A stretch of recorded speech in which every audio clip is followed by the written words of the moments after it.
여러분 안녕하세요. 행정의 달인 박교수TV의 박지현입니다. 교수님, 오늘은 어떤 내용 소개해 주실 건가요? 이번 영상은 지난 영상에 이어서 교수때는 학교폭력 예방법상 학교폭력 관련 내용인데, 이 영상에서는 학교폭력의 대책 관련 기관에 대해서 소개를 하도록 하겠습니다. 구독, 좋아요 부탁합니다. 학교폭력 대책과 관련된 기관으로는 어떤 유형이 있나요? 일반인들은 학교폭력 대책 관련 기관의 유형을 단순하게 알고 계시는데, 사실은 이제 이 관련법에 규정된 기관들은 제법 여러 가지입니다. 예를 들면은 학교폭력 대책위원회라는 게 있고, 그리고 학교폭력 대책 지역위원회, 지역이 들어가죠. 그리고 학교폭력 대책 지역협의회, 이게 명칭이 좀 유사해요. 그러니까 학교폭력 대책위원회가 있고, 학교폭력 대책 지역위원회가 있고, 또 학교폭력 대책 지역협의회가 있습니다. 그리고 학교폭력 대책 심의위원회가 있고, 교육감 등을 유관기관으로 볼 수가 있겠습니다.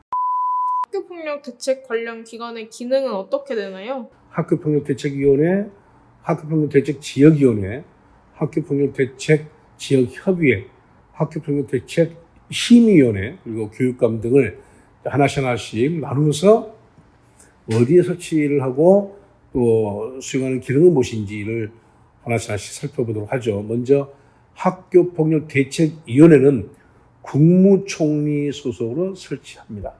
그러니까 일반인들이 학교폭력대책위원회와 대민관계 이런 것들은 거의 없겠죠. 기본적인 큰 줄기를 잡는 것이 되겠죠. 아무튼 이 국무총리 소속에 설치하는 학교폭력대책위원회에서는 학교폭력의 예방 그리고 대책에 관한 기본계획을 수립하고 또 시행에 관한 평가를 담당합니다. 지방자치단체장, 광역이건 기초이건 다 포함되는 겁니다.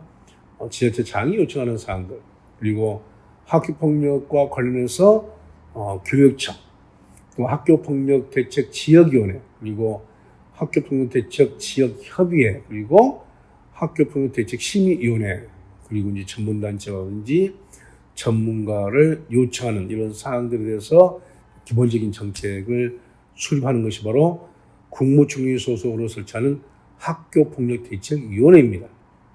그 다음으로는 이제 두 번째는 학교폭력대책 지역위원회인데, 바로 지역이니까 이제 지방의 문제겠죠. 그래서 지역의 학교폭력 문제를 해결하기 위해서 시도에 설치, 뭐겠습니까? 광역, 지방, 자치단체 설치한다, 그런 얘기겠죠. 그래서 광역지자체, 특별시, 광역시, 도 이런 광역지자체에 설치하는 것이 바로 학교폭력대책지역위원회인데, 이건 기본적으로 학교폭력대책위원회에서 수립하는 정책보다 지역적인 범위에서 하는 것이기 때문에 대단히 수상적인 내용으로 볼 수가 있겠습니다. 그 다음 세 번째가 학교폭력대책 지역협의회인데, 이 지역협의회는 시군구, 방금 보았던 학교폭력대책 지역위원회가 광역지자체인 시도에 설치한다면, 이 학교폭력대책 지역협의회는 기초지자체인 시군구에 설치합니다. 그래서 이 시군구에 설치하는 학교폭력대책 지역협의회는 학교폭력 예방대책을 수립하고 또 기관별 추진계획이라든지 또는 상호 협력 방안 그리고 지원 방안 등을 협의하기 위해서 설치한 것이 바로 학교폭력대책 지역협의입니다. 협의회라는 용어를 쓰고 있죠. 그리고 가장 이제 실제적인 업무를 담당하고 있는, 또 학교폭력과 관련된 가해자, 피해자, 당사자, 부모 이런 가족들이 자주 접하게 될 기관이 학교폭력대책 심의위원회인데, 이 학교폭력대책 심의위원회는 교육지원청에 설치합니다. 교육청이 아니에요. 교육지원청. 기초지자체 단위이겠죠. 그 교육지원청에 설치하는 학교폭력대책 심의위원회에서는 어떤 기능을 수행하느냐? 첫 번째, 학교폭력의 예방 및 대책, 또 피해 학생을 보호하고 가해 학생에 대한 교육과 선도, 그리고 징계, 또 피해 학생과 가해 학생 간의 분쟁을 조정하는 그런 또 절차가 있죠. 그리고 그 밖에 시행령인 대통령령으로 정하는 사항을 심의를 하게 됩니다. 두 번째는 해당 지역에서 발생한 학교 폭력에 대한 조사. 이게 이제 굉장히 실무적인 단계 아니겠습니까?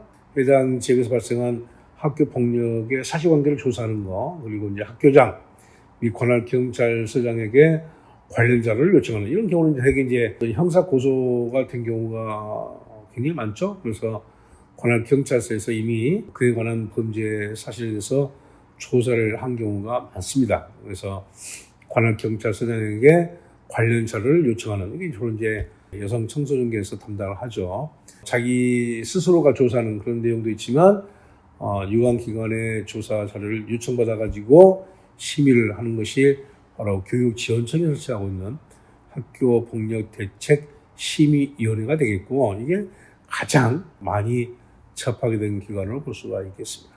그 다음으로 마지막 교육감인데, 시도교육청에 설치가 된 기관이죠. 그래서 시도교육청의 학교폭력의 예방, 그리고 대책, 그리고 법률 지원을 포함한 통합 지원을 담당하는 전담 부서를 시도교육청에 설치 운영을 해야 됩니다. 그 책무가 교육감에게 있는 것이기 때문에 교육감이 이걸 다 설치하고 있는데, 혹시라도 이 전담부서가 설치가 되어 있지 않다거나 또는 운영을 하지 않고 있다고 한다면 이것도 이제 법률에 규정된 것을 의무를 이행하지 않은 이른바 부작위가 되겠죠. 그래서 이 교육감은 관할구역 안에서 학교 폭력이 발생한 때 해당 학교의 장, 그리고 관련 학교의 장에게 경과, 그리고 결과 보고를 요구할 수가 있겠고, 그리고 학교 폭력의 실태를 파악하고 또 학교 폭력에 대한 효율적인 예방 대책이 무엇일까를 수립하기 위해서 학교 폭력의 실태 조사를 매년 2번 이상, 연 2회 이상 실시하고 공표를 하도록 되어 있습니다. 이렇게 이 학교폭력 대책 관련 기관으로는 학교폭력대책위원회 어디에 설치한다? 국무총리 소속으로. 이건 이제 기본적인 어떤 뼈대만 만드는 거예요. 그리고 두 번째, 광역 지자체인 시도를 설치하는 학교폭력대책지역위원회도 역시 기본적인 골격만 전하는 내용이겠죠.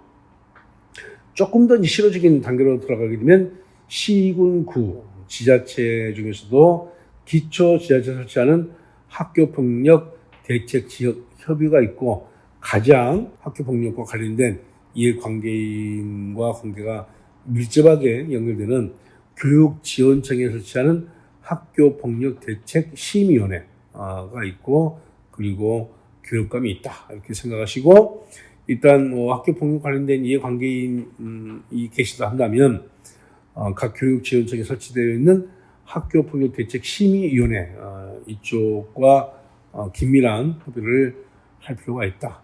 거기서 사실관계도 확인하시고 학교폭력에 대한 어떤 그 피해에 대한 구제, 또 가해 행위자에 대한 어떤 징계와 관련된 내용들을 협의하시고 거기에 결과가 이제 만족스러운 결과가 나오지 않게 되면 또 어떤 구제 방법이 있는가, 이런 우리가 다음 영상에서 별도로 준비해서 여러분에게 소개하도록 하겠습니다. 오늘 영상은 여기까지고요. 끝까지 시청해 주신 여러분 고맙습니다.